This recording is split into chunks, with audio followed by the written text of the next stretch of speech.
Street Stories NYC. Street Stories NYC. Street Stories NYC. Hey, it's Michael Knight, the New York Cowboy here, bringing you another exciting episode from the Street Stories NYC series. Tonight, our story is taken from Stalkers, and the name of our character is Phyllis. Phyllis locked all of the 6 locks on her apartment door, and she punched in the code on her security system. She went around the different rooms and checked all of the windows to make sure that they were all locked. She had eggshells laying under each window so that she would hear if someone stepped inside if the alarm failed.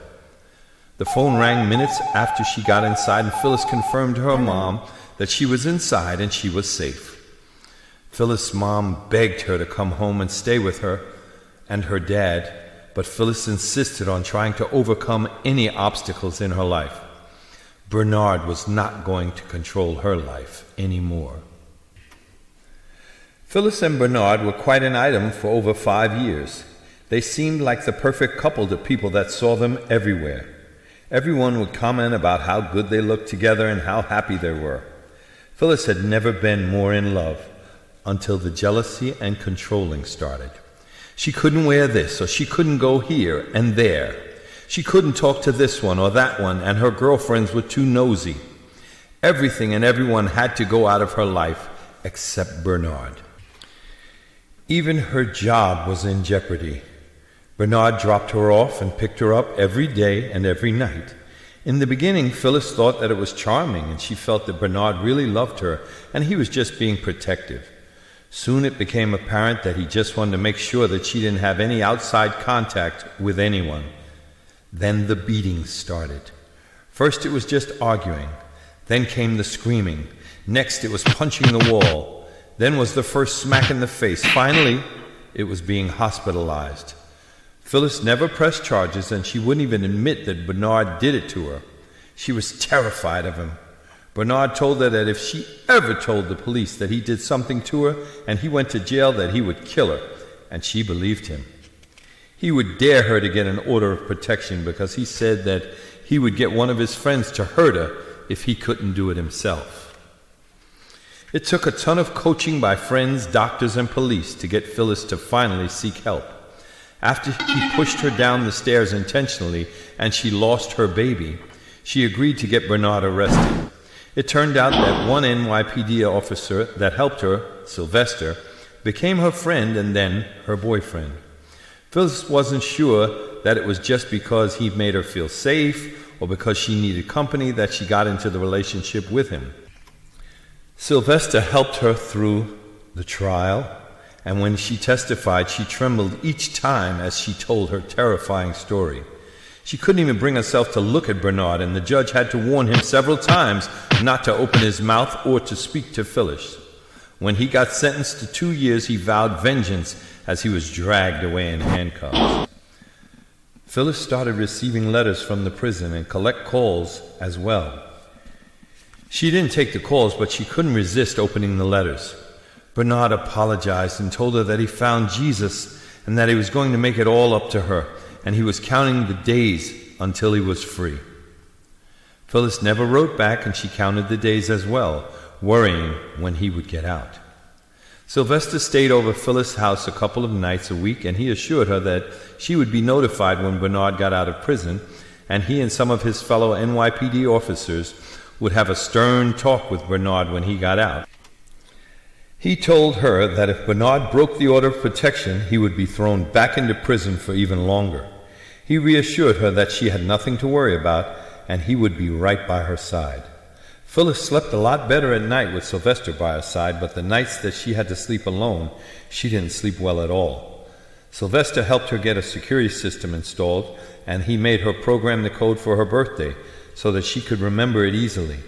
He had a locksmith come in and install all of the locks on her door, even though he thought it was ridiculous to have so many. For extra security, Phyllis hid a machete by the coat rack as you come into the apartment. She wasn't very strong, but she figured that she could swing a machete if she had to. She was afraid of guns, and she wouldn't buy one no matter how hard Sylvester tried to convince her to buy one. The day finally came when Bernard got out of prison. Phyllis started getting pictures in the mail of places where she was, and even a picture of Sylvester and another woman. The pictures were carefully placed with no fingerprints or DNA that would link them to Bernard. Phyllis would watch behind her everywhere that she went. There were even pictures of her at her job and at the grocery store, but she never saw Bernard at any of those locations. She knew he was stalking her, but she never knew where he was. Then the notes started coming, saying things like, "You're mine," and "I warned you."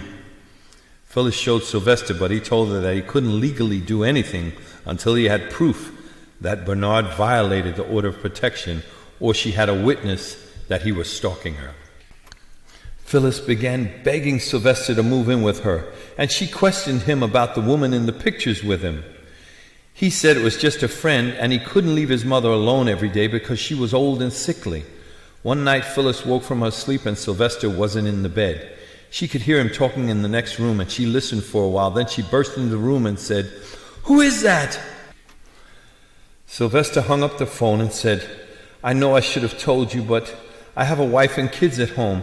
I thought we weren't going to make it, but she's asked me to give it another try. I'm so sorry, Phyllis. I'll still come by and help you," said Sylvester. "Just get out and don't come back," said Phyllis in a calm voice. Days went by, and Sylvester called from time to time, and the letters and pictures kept coming from the stalker. Sometimes Phyllis just felt like ending it all because she was tired of living in fear and terrible loneliness. Phyllis finished up work and looked all around before she left the building. She checked the bus to see if Bernard was on it, but there was no sign of him.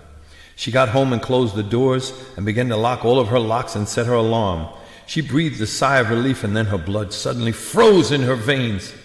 She tried the light switch, and it wouldn't come on. She heard a noise in the back of the apartment, and she saw some kind of shimmering light coming from the kitchen. Phyllis mustered up the courage to reach for her machete, and she clasped it tight in both hands. She slowly crept through the apartment, and then a dark figure appeared in front of her. She swung the machete with all of her might, and the next sound she heard was a loud thud. Phyllis found her way to the fuse box and threw the light switch, and the lights came on. To her horror, there on the floor was Sylvester's body, crumpled on the floor next to his severed head, and on the kitchen table was a cake with candles on it with the words, "Happy birthday, Phyllis." Phyllis pled no contest to manslaughter in the second degree of a police officer. She gets money in commissary and letters from Bernard every day telling her that he will wait for her to get out and they can be together again. He told her that he knew that she got rid of Sylvester for them both because she truly loved him. Phyllis just goes through every day like a zombie, and each daybreak brings no relief. Hey, it's Michael Knight here again, thanking you so much for checking out the story. I hope you enjoyed it. Visit us again the next time we bring forth the Street Stories NYC series. Let's go to the website, thenewyorkcowboy.com, streetstoriesnyc.com, Amazon, Barnes & Noble, iTunes. Get a book, get a shirt, check out some of the music. Thanks again.